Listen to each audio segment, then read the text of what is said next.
About 35,000 Horry County telephone customers were without phone service for almost 4.5 hours today. A spokesman for the Horry County Telephone Cooperative says the problem was caused by the failure of computer software that processes the phone calls. Well, if you live in Florence and still wait for garbage pickup, don't worry. Public Works Director Bobby Holland says pickups will resume tomorrow morning. Holland says crews got about half the garbage that piled up over the holidays before the landfill closed. And look now at some other events from around the state at this hour. Another death row inmate will get a new sentencing trial. For the second time in a week, a judge ordered the proceedings, saying another judge refused to allow certain testimony. 23-year-old Ray Patterson of Columbia was convicted for the slaying of a West Virginia man. Earlier this week, another death row prisoner, 21-year-old Earl Matthews, was granted a new trial for the slaying of a 16-year-old girl in 1984. Another man linked to the slaying of nursing student Bobby Rossi will go on trial in Greenville. That'll be in early February. Benjamin Anthony Joyner had been given a life sentence but won a new trial. Two others have already been convicted. The U.S. Justice Department has dismissed a claim that Congressman-elect Arthur Ravenel illegally offered jobs to two prominent blacks in an effort to gain their political support. Federal investigators found no basis for the charge. Meanwhile, black leaders in Charleston are now claiming the fatal shooting of a black woman this fall was racially motivated. She was shot after attacking a policeman with a fork, a big barbecue fork.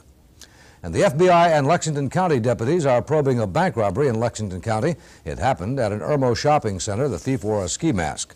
And they are also probing a holdup in Rock Hill. Now, according to the report, the robbery was pulled off by a man who, just a short time earlier, had been turned down for a loan in that same savings and loan office. Sue? Bob, Florence police were out in force today, but they weren't rounding up criminals. Clay Williams has the details in this report. The officers and police Explorer Scouts surprised drivers as they entered the Seney County Complex parking lot. And we see that you're wearing your seatbelt, so now you're going to get a prize. Okay, pull up over there where that little boy is over there and we'll give you a prize. Thank you. A lot of people think, well, okay, somebody had an accident, it's not my problem, but it affects all of us. It affects us with higher insurance costs. If somebody doesn't have an insurance, who do you think pick up the bill? The taxpayers. So we're just trying to get seatbelt awareness and just basically trying to save lives. This is what happened to the folks who weren't wearing their belts. We're doing a seatbelt check today to some people wearing their seatbelts, and we see that you're not wearing your seatbelt.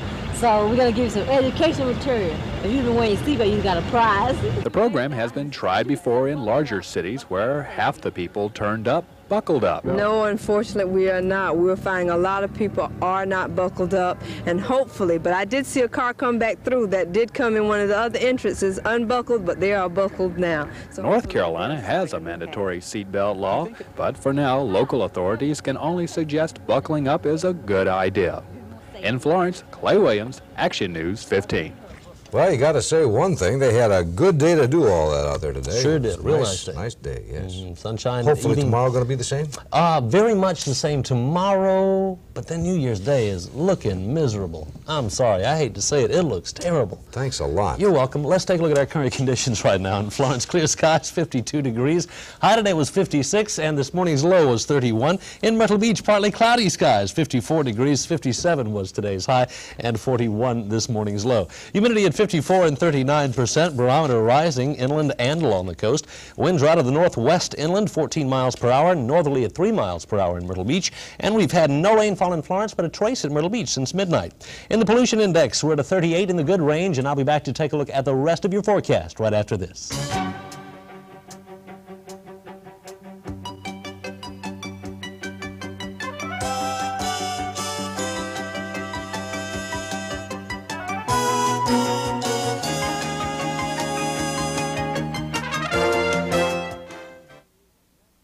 This week, that's final week. Okay, let's take a look at temperatures across the Action News viewing area, which are a little bit chilly, but not too bad right now. 52 and 54 degrees at Florence and in Myrtle Beach, and for the most part we're in the 50s. Color weather radar not showing a thing, and that little bit of precipitation we had was right along the coastal plains right in here. Early this morning as an upper-level storm system moved through. Just some very light rain, though, was dumped on the coastal plains. Taking a look at the satellite picture, we're looking at mostly clear skies over both of the two Carolinas and most of Georgia, but a little bit of cloudiness coming our way. What we're looking at is this down here, which is going to be coming up our way around Thursday. Let's take a look at the current map. Here's that area of low pressure. Now, we've been having trouble with these areas of low pressure forming in the Gulf for a couple of weeks now. This one's going to probably move up into our area right around New Year's Day and cloud up things just enough to really kind of ruin the day for us. High pressure moving in from the west, beginning to bring in some cooler and drier air. Right now, let's take a look at the forecast for tonight and what it's going to be doing for us. Clear and cold temperatures, light northwest winds. 25 could be our low tonight, and along the coast, they could get down to about 29 degrees. Well, low 30s right on the immediate coast, but farther inland about 29, and light northwest winds there as well. Going on into tomorrow, well, inland going to be mostly sunshine, cool temperatures, north to northeast winds. 52 should be our high, and along the coast for tomorrow going to be maybe a degree or two warmer. Other than that, about the same thing. Tomorrow night, we will begin to see some cloudiness, increasing cloudiness, not quite as cold. Inland, low of about right around freezing, and along the coast, we're going to be just a little warmer, at about 35 degrees. Otherwise, exactly the same thing. Going on into New Year's Day,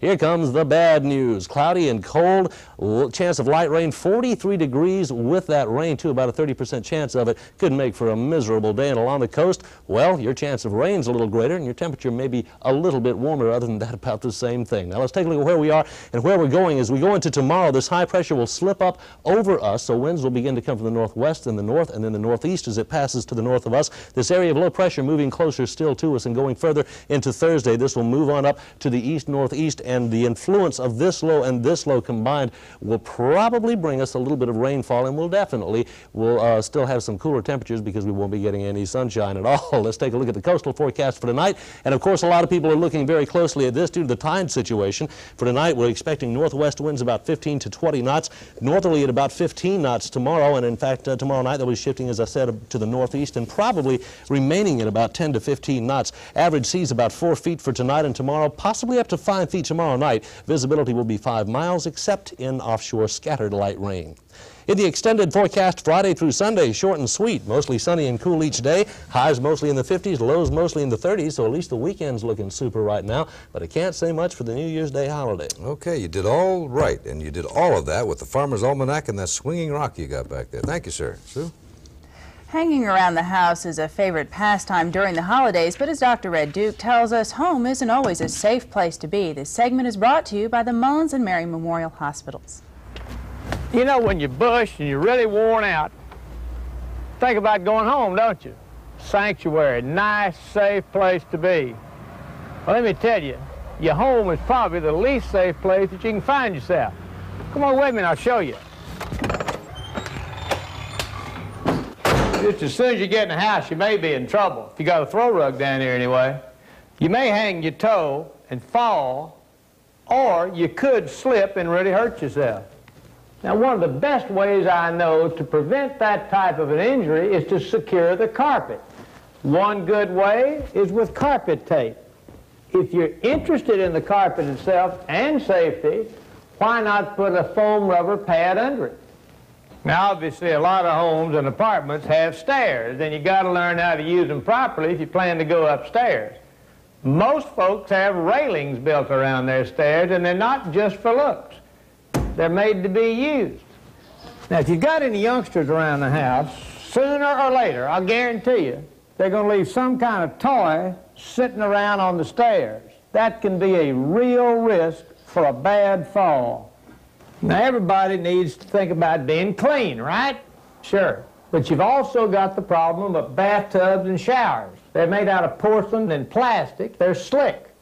You put a little water and soap with them, and man, they do get dangerous. You can really have a bad fall. How do you deal with it? Either decals that stick on the tub, or you can use a mat. They're all good ideas. Now, this home hazard story isn't over yet. Next time, I'll tell you about some more risks that you got to face in your home. I'm Dr. Red Duke.